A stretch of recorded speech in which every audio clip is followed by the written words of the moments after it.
Hello everyone, आज हम कर रहे हैं क्लास 10th का एक्सरसाइज 8.1 का क्वेश्चन नंबर 6। क्वेश्चन में गिवन है आपको if angle A and angle B are acute angles. Acute angle क्या होता है? जो 90 डिग्री से कम होता है। Such that cos A equal to cos B then show that angle A equal to angle B। आपको यही प्रूव करना है कि जब A और B एक एक्यूट एंगल है जिसमें cos A बराबर cos B है, तो आपको ये प्रूव करना है कि एंगल A जो है एंगल B के इक्वल होगा। सबसे पहले हम लोग क्या करेंगे, एक फिगर बना लेंगे। फिगर में हम लोग क्या बनाएंगे कि एक फिगर इस तरह का ड्रॉ कर लेंगे, एक right angle triangle. Right angle triangle में आपको क्या गिवन है उसको ध्यान से देखेंगे। राइट एंगल ट्रायंगल में A और B जो है एक एक्यूट एंगल, तो आप कहीं से भी स्टार्ट हो सकते हैं। ये हो गया, ये आपका A हो गया, ये आपका A हो गया, ये आपका B हो गया, और ये जो राइट एंगल जो बन रहा है वो आपका C हो जाएगा, क्योंकि C पे ही 90 डिग्री बन रहा है। ठीक है, अब आपको पता है कि आपको क्या दिया जा रहा है, तो जो भी हमने किया यहाँ पे हम लोग उसको लिखेंगे। सॉल्यूशन यहाँ से स्टार्ट हो जाएगा कि ड्रॉ, क्या ड्रॉ करना है हम लोग को। ड्रॉ किया हमने कि triangle ABC in which angle C equal to 90 degree, हम लोग ने ये ड्रॉ किया है सबसे पहले। उसके बाद हम लोग को क्या दिया हुआ है गिवन, वो उस पार्ट को लिख लेंगे। गिवन क्या, आपको गिवन ये दिया गया है कि जो आपका cos A इक्वल टू है किसके, cos B के।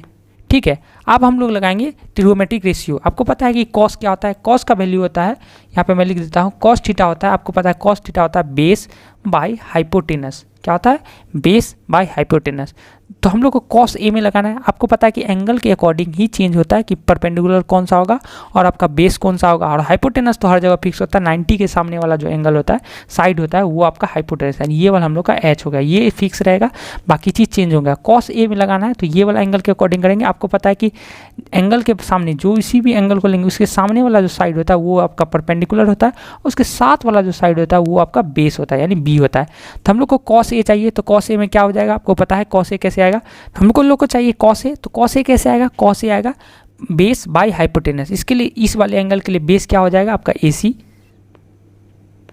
बाय हाइपोटेनस, तो आपका AB है, इक्वल टू हो जाएगा किसके बराबर। अब हम लोग को चाहिए cos B, तो cos B कहाँ से आएगा, इस वाले एंगल के अकॉर्डिंग लेंगे, तो इसके सामने वाला अब ये हो जाएगा परपेंडिकुलर, और ये आपका बन जाएगा बेस, साथ वाला बन जाएगा बेस। हाइपोटेनस तो हमेशा ही फिक्स है, तो इस बार क्या होगा B/H, तो फिर B लगाएंगे तो इस बार क्या होगा BC, और हाइपोटेनस तो AB है ही। आपको पता है दोनों जगह AB है, तो AB कैंसिल हो गया। यहाँ से आपका क्या पता चल रहा है कि AC जो है इक्वल टू है किसके, BC के। अब आपको पता है कि जब किसी भी ट्रायंगल में जो है अगर दो साइड्स इक्वल है तो उसके सामने का एंगल भी क्या होता है, इक्वल होता है। आपने ये पढ़ा होगा क्लास 9th में। तो आपके यहाँ से अकॉर्डिंग क्या हो जाएगा, अगर AC BC आप देख सकते हैं इस ट्रायंगल में। यहाँ पे मैं एक शॉर्ट में बना देता कि ये आपका है A, ये आपका है B और ये है C। आपका AC और BC इक्वल हो गया, तो इसके सामने वाला ये वाला एंगल A और एंगल B ऑलरेडी अपने आप इक्वल हो जाएगा। ठीक है, तो हम लोग क्या होगा, AC के सामने वाला एंगल कौन है, B, और BC के सामने यानी ये वाला साइड BC है, इसके सामने वाला एंगल क्या हो जाएगा, इसके सामने वाला एंगल क्या आ जाएगा, BC के साइड के सामने वाला एंगल A, यानी B बराबर A आ गया। यही तो हम लोग को क्या करना था, प्रूव करना था। और क्यों हुआ ऐसा, तो ये आप यहाँ पे ब्रैकेट में लिख सकते हैं। क्या लिख सकते हैं कि angles of opposites to equal sides are equal. और ये आपका हो गया फाइनल सॉल्यूशन। बहुत सिंपल है, तो यहाँ पे हो गया आपका सॉल्यूशन प्रूव। तो यहाँ पे हम लोग लास्ट में लिख देंगे प्रूव्ड। ठीक है, थैंक्स फॉर वॉचिंग।